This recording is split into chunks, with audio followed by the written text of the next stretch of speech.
Brezza में 1 litre engine आने के बाद सबसे ज्यादा डर बैठ गया है कि 1.5 लीटर में अपना पैसा लगाएं या 1 लीटर लेके अपना पैसा बचा लें। मेंटेनेंस कैसी है, सेफ्टी भी अब बढ़ गई है, लेकिन स्टेपनी का डर अभी भी इंडियन कस्टमर्स के दिल में बैठा हुआ है। क्या करें, ब्रेजा लें या ना लें, जानते हैं इसी वीडियो में। मैं हूं आपकी होस्ट पाखी और मैं अमित, एंड आप देख रहे हैं आस्क कार गुरु। विक्टोरिस के सीएनजी वाले कस्टमर्स शायद अब यहां पर शिफ्ट हो जाएं 6th गियर की वजह से, जो 1.5 लीटर इंजन बहुत वक्त से नीडेड था। एक्चुअली ध्यान से समझा जाए तो विक्टोरियस जो है उसके रीजन है उसका स्पेस, ज़्यादा फीचर्स होना, क्योंकि उसी LXi में विक्टोरियस में कहीं ज़्यादा फीचर्स मिलते हैं, उसी VXi में विक्टोरियस में ज़्यादा फीचर्स मिलते हैं और उसी ZXi में भी विक्टोरियस में ज़्यादा फीचर्स है, जबकि ब्रेजा में बहुत कम फीचर्स है और प्राइस में मामूली सा अंतर है। क्यों? क्योंकि विक्टोरियस पर डिस्काउंट बड़ा हैवी है और लोगों को छठे गियर का फायदा केवल और केवल हाईवे चलने वालों को मिलेगा, बाकी सिटी में कोई मेजर फायदा नहीं मिलेगा। तो फिर लोग क्यों जाएंगे ब्रेजा की तरफ, जबकि उनके पास विक्टोरियस पे अच्छा डिस्काउंट, बड़ी साइज की गाड़ी जिससे पड़ोसी जलेंगे ऐसी साइज में उपलब्ध है। तो फिर ब्रेजा क्यों?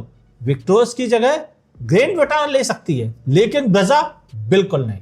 सर, 1 लीटर टर्बो की मेंटेनेंस 1.5 नेचुरली एस्पिरेटेड से कितनी ज्यादा एक्सपेंसिव होगी? एक्चुअली देखा जाए तो मारुति के जो सर्विस कॉस्ट का आइडिया है उस हिसाब से इन दोनों में मामूली सा अंतर है, बहुत मामूली सा, इतना कि 100 रुपए से लेकर 400 रुपए के बीच में। साल में एक बार सर्विस करने पे ये अमाउंट कोई मायने नहीं रखता है। वैसे अगर देखा जाए तो 1.5 लीटर के मुकाबले 1 लीटर में एक्चुअली इंजन ऑयल कम पड़ेगा, तो वहां तो बचत होगी। ये बेनिफिट क्यों भूल जाते हैं लोग? ध्यान से देखा जाए तो 1 लीटर और 1.5 लीटर इंजन दोनों में ही सर्विस चार्जेस में कोई बड़ा अंतर नहीं आएगा। बाकी ये आप पर डिपेंड करता है कि आप किस गाड़ी का कितना एक्सीडेंट करते हैं, उसकी वजह से आपका मेंटेनेंस बढ़ सकता है, लेकिन दोनों गाड़ियों के सर्विस चार्ज में बड़ा अंतर नहीं आएगा। अगर किसी की मंथली रनिंग 500 किलोमीटर, 1000 किलोमीटर या 1500 किलोमीटर है और मोस्टली सिटी ड्राइविंग है, तो क्या उसे टर्बो इंजन लेना चाहिए या नेचुरली एस्पिरेटेड सीएनजी ज्यादा सेंसिबल चॉइस है?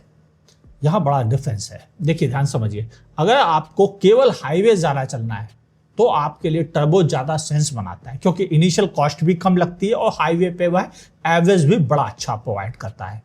अगर आपको केवल सिटी में ही चलना है और आपको 1500 किलोमीटर से ज़्यादा चलना है सिटी में, तो फिर आप 1.5 नेचुरली एस्पिरेटेड के साथ कंसीडर कर सकते हैं।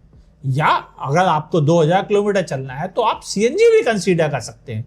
लेकिन अगर आपको सिटी में 500-1000 किलोमीटर चलना है तो टर्बो इंजन इटसेल्फ काफ़ी है, आपको एक्स्ट्रा पैसे 1.5 लीटर पर खर्च करने की ज़रूरत नहीं है। और हाईवे के लिए तो वैसे ही टर्बो ज़्यादा बेनिफिशियल है, क्योंकि 1 लीटर टर्बो इंजन हाईवे पे 1.5 लीटर इंजन को कभी भी आसानी से ओवरटेक कर सकता है, ज़्यादा लोड के साथ भी ओवरटेक कर सकता है और लगभग हर स्पीड पे कर सकता है, वो भी बगैर गियर डाउन किए हुए।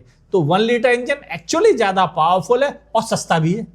तो उसका फायदा सिर्फ तभी है जब आपको सिटी में 1500 किलोमीटर से ज़्यादा चलना हो, तो ही आप 1.5 के फ्यूल एफिशिएंसी का फायदा उठाइए, वरना 1 litre engine most of the case better रहेगा। 1.5 लीटर नेचुरली एस्पिरेटेड और 1 लीटर टर्बो में से अगर आपको सिर्फ एक चूज करना हो, तो long term reliability, maintenance, mileage और परफॉर्मेंस को मिलाकर आप किस इंजन को चूज करेंगे? नहीं, यहाँ पर सब चीज़ें अलग अलग है। जैसे मैंने पिछले सवाल में आंसर किया है कि आपकी कितनी ड्राइविंग है वो ज़्यादा इंपॉर्टेंट है। हाईवे चलना है केवल, तो टर्बो इंजन के साथ जाइए।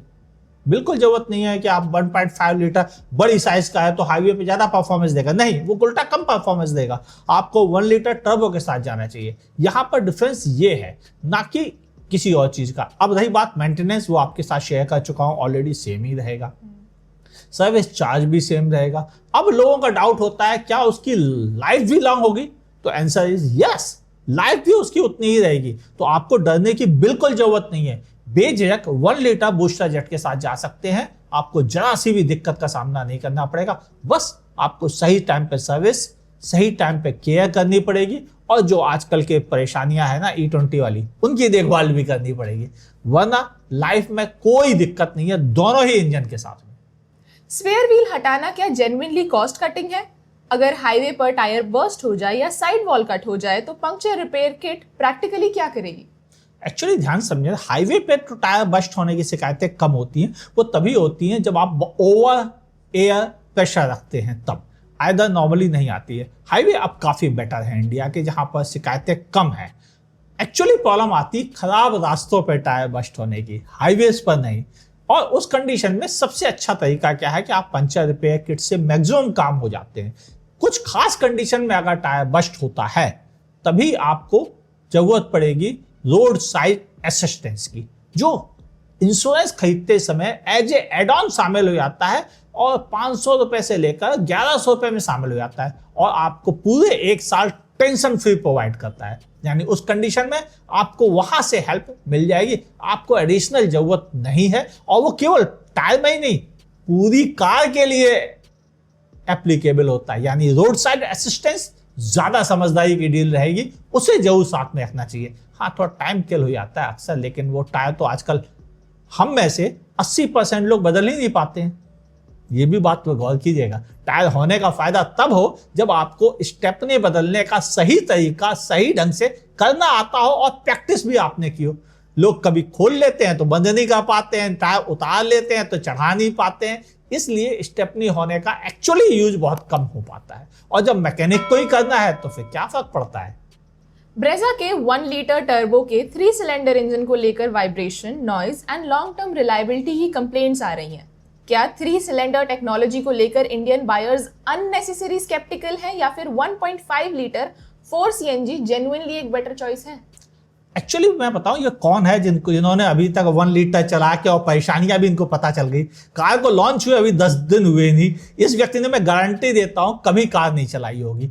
ब्रेजा का 1 लीटर इंजन गारंटी दो, बस इसके दिमाग में फितूर बना हुआ, कह रहा कंप्लेंट आ रही है। कंप्लेंट कहां से आ रही है? अभी गाड़ी को लॉन्च हुए टाइम हुआ नहीं, सप्लाईज होते हुए टाइम हुआ नहीं और कंप्लेंट भी आने लगी।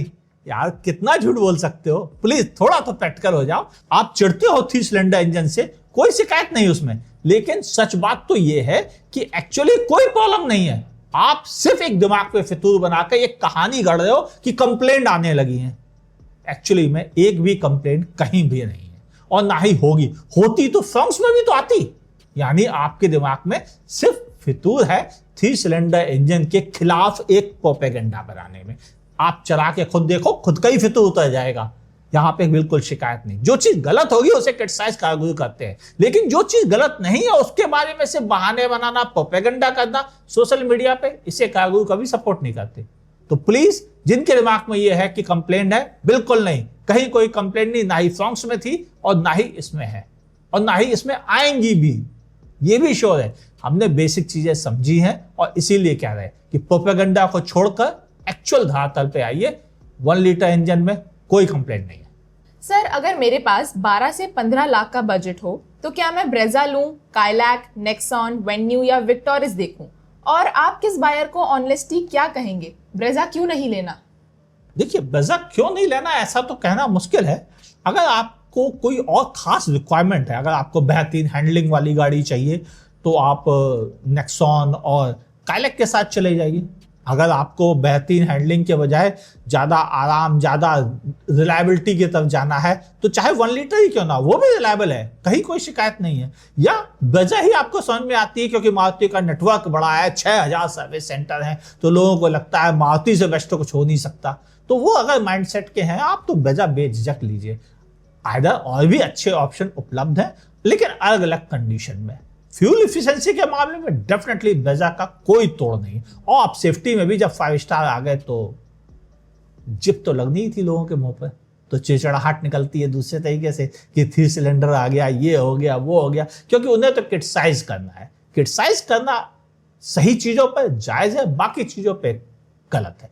क्रिटिसाइज करना है तो ब्रेजा को इस चीज के लिए क्रिटिसाइज कीजिए कि वो फीचर्स कम दे रहा है, जो प्राइस ले रहा है। बेस वेरिएंट में ना के बराबर फीचर है, VXI में भी ना के बराबर फीचर है, ZXI में भी ना के बराबर फीचर है। ZXI प्लस के अलावा किसी और वेरिएंट में फीचर्स की कमी है, ये वो सच्चाई है। इसके लिए क्रिटिसाइज लोगों को करना चाहिए और लोग क्रिटिसाइज कर रहे हैं फालतू की बातों के लिए जो एक्चुअल में सही नहीं है। ब्रेजा की सबसे बड़ी कमी उसके वेरिएंट का सही ढंग से प्लान ना होना है और लोअर वेरिएंट में फीचर्स ना देना है। क्या मारुति ने नए ब्रेज़ा में फीचर्स को इंटेलिजेंटली डिस्ट्रीब्यूट किया है या बायर्स को हायर वेरिएंट्स या टर्बो वेरिएंट्स की तरफ पुश करने के लिए इंपॉर्टेंट फीचर्स जानबूझ के ऊपर वाले वेरिएंट्स में रखे हैं? हो सकता है ये सही हो। कंपनी ये जरूर चाहती है कि लोग 1 लीटर इंजन को ज्यादा प्रमुखता दें और इसीलिए उन्होंने ZXi वेरिएंट में टर्बो में फीचर्स दिए हैं, जबकि 1.5 लीटर नेचुरली एस्पेक्टेड के ZXi में फीचर ही नहीं दिए। काफी फीचर्स कट हैं और ब्राउजर देखते ही कान खड़े हो जाते हैं कि ये क्या किया है मारुति ने। सीधी सच्ची बात है, मारुति चाहता था कि जो GST बेनिफिट है वो 1 लीटर टर्बो इंजन के साथ पास ऑन हो जाए, बदले में उन्हें फीचर्स भी ज्यादा दे दिए जाए और प्राइस का गैप ज्यादा ना दिखे, क्योंकि 22% GST का जो अंतर है वो बहुत ज्यादा दिखता। इसीलिए उन्होंने ZXi में ज्यादा फीचर्स देके उसकी भरपाई की है टर्बो के साथ में, ताकि प्राइसिंग का डिफरेंस बहुत ज्यादा ना हो जाए, वरना लोग 1.5 तो खरीदते ही नहीं। शायद यही सोचा है उन्होंने। सर, लिमिटेड बजट में ब्रेज़ा का कौन सा वेरिएंट सबसे ज्यादा वैल्यू फॉर मनी है और कौन से वेरिएंट में सिर्फ एक्स्ट्रा फीचर्स के लिए जानबूझकर ज्यादा पैसा देना पड़ता है? देखिए, ZXi प्लस जो वेरिएंट है उसमें तो आपको ज्यादा पैसा देना पड़ता है और वही फुल फ्लैज्ड वेरिएंट है। अगर आपका बजट सचमुच में नहीं है तो आप VXi कंसीडर कर लीजिए, म्यूजिक सिस्टम वगैरह आपको मिल जाता है, वो थोड़ा बेटर डील रहेगी। हालांकि उसमें भी कई काम के फीचर्स नहीं आते, चाहे वो रिवर्स कैमरे वगैरह जैसे चीजें हों, जो थोड़ा चुभता है। उसकी प्राइस पर और भी कई कंपनीज हैं जो ये सारे फीचर्स दे रही हैं उसी प्राइस ब्रैकेट में, आप उन्हें भी कंसीडर कर सकते हैं। और अगर आपने कसम ही खा रखी है कि लेना है तो मारुति लेना है और ब्रेज़ा ही लेना है, तो फिर मेरे टर्बो में ZXi वेरिएंट फिर भी कंसीडर किया जा सकता है, या फिर सीधे आप ZXi प्लस के साथ चले जाइए अगर आपको वेरिएंट में ब्रेज़ा ही लेनी है और उसी में सारे फीचर्स चाहिए तो। वरना मेरी सलाह है कि 15 लाख रुपए का अगर बजट है तो भाई विक्टोर्स पे चले जाओ, ब्रेज़ा पे क्यों अटके हो?